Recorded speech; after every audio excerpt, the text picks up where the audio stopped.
Hi everybody. I just wanted to give you a little bit of a tutorial, a small tutorial on how to participate in the discussion boards.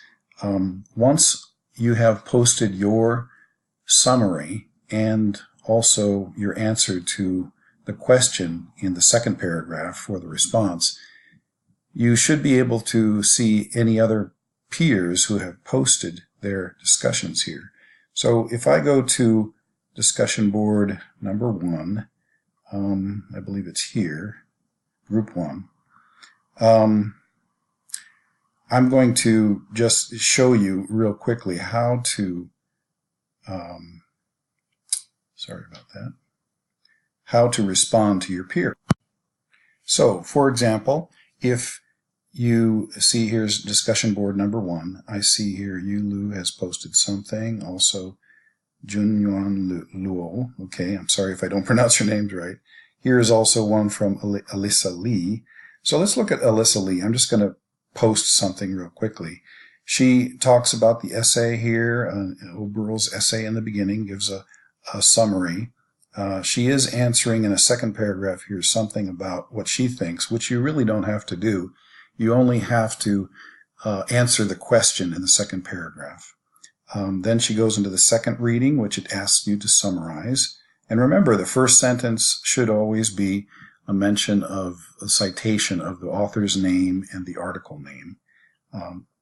But she also gives a, what is this?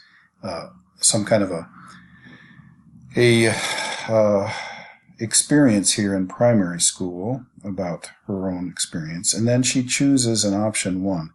So this is actually should be the second paragraph. She's going to talk about her name and her father's name. And that's what the answer that she comes to. So what I want to do is reply to this. So down here at the bottom, it says reply. Okay. So I click that, reply to them. And at this point, I'm going to write something. So I paused it for a second there, and now I've written something to Elisa about her, and I'm talking directly to her. I said, thanks for explaining your name. It's interesting that all of your family names are wrapped up in the meaning of your name and other things. And so once I do that, then I just post this reply, and then you can see now that after her submission, my reply is here, but it's indented a little bit because I'm replying and responding directly to her. This is what I want you to do for your replies, okay? Talk directly to one of your peers and talk about what they wrote in the answer to their questions or about the summary or whatever you like about what they wrote, okay? So please do that in the future.